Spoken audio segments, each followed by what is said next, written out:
পরনে ধুতি এবং হলুদ পাঞ্জাবি প্রার্থী এলেন মনোনয়ন জমা দিতে। তার আগে স্ত্রী মেয়েকে সঙ্গে করে শতাব্দী প্রাচীন একতেশ্বর শিব মন্দিরে পুজো দিলেন। তারপর জেলা শাসকের কার্যালয়ে কর্মী সমর্থকদের সঙ্গে এলেন মনোনয়ন জমা দিতে। কার কথা বলছি বলুন তো? ভিডিওতে আপনারা বুঝতেই পারছেন, বিষ্ণুপুরের বিজেপি প্রার্থী সৌমিত্র খাঁয়ের কথা বলছি। সৌমিত্র খাঁ জানালেন, বাঙালিয়ানার কথা মাথায় রেখেই এই বিশেষ দিনে ধুতি পাঞ্জাবি পরেছেন বা বেছে নিয়েছেন তিনি। এক এক দিন করে এগিয়ে আসছে বিষ্ণুপুর লোকসভা কেন্দ্রের ভোটের দিন। সোমবার 29শে এপ্রিল শুরু হলো বাঁকুড়া জেলায় মনোনয়ন জমা পর্ব। মনোনয়ন জমার প্রথম দিনে নমিনেশন জমা করলেন বিষ্ণুপুর লোকসভা কেন্দ্রের বিজেপি প্রার্থী সৌমিত্র খাঁ। এদিন সকালেই বাঁকুড়ার শতাব্দী প্রাচীন একতেশ্বর মন্দিরে সস্ত্রীক পুজো দিয়ে নমিনেশন জমা দিতে রওনা দেন। বাঁকুড়া জেলা শাসকের দপ্তরের সামনে দলীয় কর্মী সমর্থকদের নিয়ে একটি মিছিল করে স্ত্রী ও মেয়েকে সঙ্গে নিয়ে মনোনয়ন পর্ব সম্পন্ন করলেন সৌমিত্র। মনোনয়ন জমা দিয়ে বেরিয়ে সাংবাদিকদের মুখোমুখি হয়ে সৌমিত্র জানান, বাঙালিয়ানাকে প্রাধান্য দিতেই তিনি ধুতি পাঞ্জাবিকে বেছে নিয়েছেন। পরিবারের সঙ্গে পুজো দিয়ে মনোনয়ন জমা দিতে এসেছেন। বলেন, জীবন বড় বৈচিত্র্যময়, সবে মিলে একসঙ্গে চলতে হয়, এটাই ধর্ম। জয়ের ব্যাপারে তিনি 100% আশাবাদী। সত্যের জয় হবে, তিনি আশাবাদী, কারণ মানুষ বলছেন 10টি কাজ হয়েছে। আমার সাংসদ তহবিল থেকে 17 কোটি টাকার কাজ হয়েছে। রাজ্য সরকারের লক্ষ্মীর ভাণ্ডার প্রসঙ্গ উঠতেই সৌমিত্র বলেন, 3000 টাকা করে আমরা দেব, মা বোনেরা আমাদের সঙ্গে আছেন। সেই সঙ্গেই সন্দেশখালী প্রসঙ্গ নিয়ে তোপ দাগতে ছাড়লেন না তিনি। বলেন, সন্দেশখালী একটা নিমিত্ত মাত্র, পশ্চিমবাংলার সব জায়গাতেই সন্দেশখালী রয়েছে। পাশাপাশি তার অভিযোগ, মমতা বন্দ্যোপাধ্যায়ের সরকারের আমলে কোনো শিল্প আসেনি। পশ্চিমবাংলায় যে কটা শিল্প হয়েছে সব অন্য সরকারের আমলে হয়েছে। তো একাধিক বিষয়ে তিনি তার বক্তব্য রেখেছেন। কি বলেছেন সৌমিত্র খাঁ শুনে নিয়ে এক এক করে।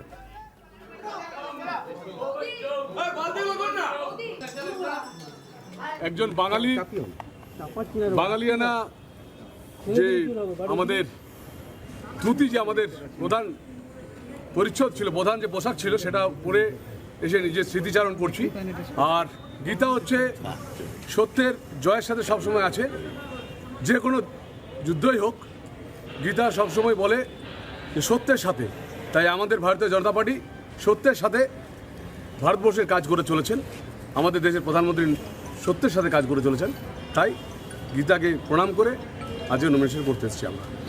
প্রচার কিভাবে চলছে এই রোদ্দুর গরমে? প্রচার খুব আনন্দদায়ক। দেখুন, একটা কথা মানতে হবে, 5 বছরে 4টে ভোট হয়। তো যারা প্রতি বছর ভোট করে তাদের কাছে গরমটা একটু হলে কষ্ট হয় ঠিক, কিন্তু ওটা সহ্য করার ক্ষমতা রাখে। এই বছর একটু বেশি। কতটা আশাবাদী? 100%। আজ সকালবেলা একতেশ্বর মন্দিরে সপরিবারে পুজো দিয়ে পরে এই নমিনেশন আসা, কি বলবেন? নিশ্চিত হবে, জীবন বড় বৈচিত্র্য, জীবনকে এগিয়ে নিয়ে যাওয়া কাজ। তো আমরা শুধু একটা কথাই বলবো, সত্যের জয় হবে, একদম সত্যের জয় হবে। সমিতদা, আশাবাদীরা কেন প্রিপারেশন নিচ্ছেন প্রচারের ক্ষেত্রে?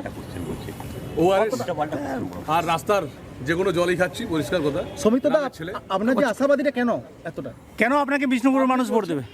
পাবলিক বলছে 10খানা কাজ হয়েছে সেন্ট্রাল গভর্নমেন্টের। মোশাগ্রাম জয়নিং, রাজা বিরামবীর রেল ব্রিজ, বিষ্ণুপুর জয়রামবাটি রেলপথ 220 কোটি টাকা স্যাংশন, বিষ্ণুপুরে সানেশ্বর মন্দির, লিফট, এসকালেটার থেকে শুরু করে বড় বড় রোড, নতুন হাইওয়ে, সব জায়গায় কাজ হয়েছে। 10টা সেন্ট্রাল গভর্নমেন্টে কাজ হয়েছে এবং 17 কোটি টাকা আমার সাংসদ তহবিল থেকে কাজ হয়েছে।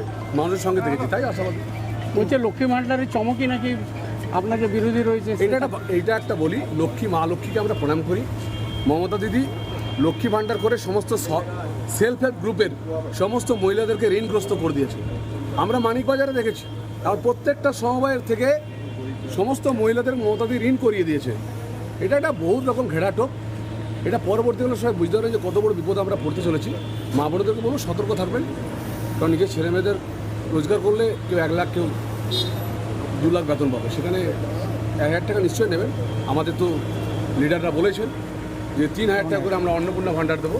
তো আমরা নিশ্চিতভাবে বলতে পারি মা বোনেরা আমাদের সাথে আছে। সন্দেশখালী কতটা প্রভাব ফেলছে? সন্দেশখালী এই ঘটনাটা শুধুমাত্র একটা ছোট নিমিত্ত মাত্র, একটা ছোট নিমিত্ত মাত্র। এরপর অনেক অনেক ঘটনা আছে পশ্চিমবাংলায়। সন্দেশখালী পশ্চিমবাংলার সব জায়গাতেই। পশ্চিমবাংলার প্রত্যেক জায়গাতে শাহজাহান আমজাদরা ঘুরে বেড়াচ্ছে, প্রত্যেক জায়গাতে এরকম হচ্ছে। 5 বছরে কোনো শিল্পই আনেননি আপনি, বড় শিল্পী। আপনাকে একটা কথা বলি, শিল্প আনাটা রাজ্য সরকারের কাজ, আমার কাজ হলো অ্যাডজাস্টমেন্ট করা টাটা কোম্পানিকে, তাই বিষ্ণুপুরে আসতে পেরেছে, অন্য কোনো জায়গায় আসতে পারেনি। যদিও যে কটা শিল্প হয়েছে পশ্চিমবাংলায় সবগুলো অন্য সরকারের আমলে, কোনোটাই কোনো শিল্পাঞ্চল কোনো শিল্প মমতা বন্দ্যোপাধ্যায়ের সরকার আসেনি, পুরো একটা ভাঁওতাবাজি করে চলছে।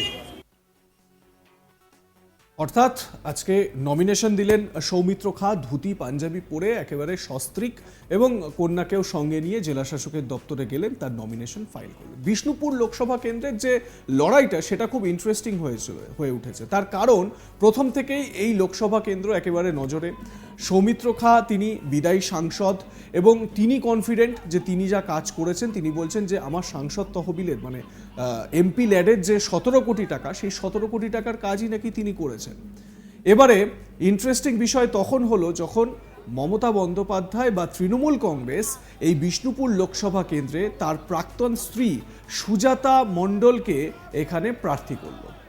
এবারে এই জায়গা থেকেই প্রাক্তন হাজব্যান্ড ওয়াইফের লড়াই একটা জমজমাট হয়ে উঠেছে। সৌমিত্র খা বিভিন্ন সময় তার বক্তব্য আপনারা শুনেছেন, তিনি বলছেন যে এত বছর যার সঙ্গে ঘর করেছি তার ব্যাপারে আমি খুব একটা খারাপ কথা বা কুকথা আমি বলতে চাই না, তবে মাথা খারাপ আছে। সুজাতা মণ্ডলের মাথা খারাপ আছে বলে তিনি বারবার কটাক্ষ করেছেন। অন্যদিকে সুজাতা মণ্ডলের কথায় যদি আসি, তাহলে সুজাতা মণ্ডল তিনিও কিন্তু ভীষণ রকমভাবে চেষ্টা চালিয়ে যাচ্ছেন এবারে ফাইট দিতে এবং সৌমিত্র খাকে হারিয়ে সাংসদ নির্বাচিত হতে। কখনো তাকে দেখা যাচ্ছে যে হাইওয়েতে অ্যাম্বুলেন্সকে জায়গা করে দেওয়ার চেষ্টা করছেন, কখনো আবার কীর্তনে যাচ্ছেন, সেখানে গিয়ে কীর্তনে হরিবোল বোলের সঙ্গে তিনি নাচছেন। তো স্বাভাবিকভাবে একদিকে জনসংযোগটা সারছেন। লড়াইটা কঠিন সুজাতা মণ্ডলের কাছে এই কারণে, কারণ সৌমিত্র খায়ের জন্য এই জায়গাটা পুরো চেনা পরিসর এবং এখানে তিনি একবারের এখান থেকে তিনি সাংসদ হিসেবে জয়ী হয়েছেন। তবে এটাও মাথায় রাখতে হবে যে সৌমিত্র খা আদালতের নির্দেশে প্রচার করতে পারছিলেন না, সেই জায়গায় সুজাতা মণ্ডল তিনি গিয়ে প্রচার করেছিলেন এবং তার প্রচারেই, মানে সেই সময় সুজাতা ছিলেন সৌমিত্র খায়ের স্ত্রী, তার প্রচারেই সৌমিত্র খা বাজিমাত করেছিলেন এবং একদিনও প্রচারে না গিয়ে তিনি জয়লাভ করেছিলেন বিষ্ণুপুর কেন্দ্র থেকে। তার কারণ হচ্ছে গিয়ে সুজাতা মণ্ডল তিনি যখন তার স্ত্রী ছিলেন, স্ত্রী হিসেবে তার কর্তব্য পালন করেছিলেন।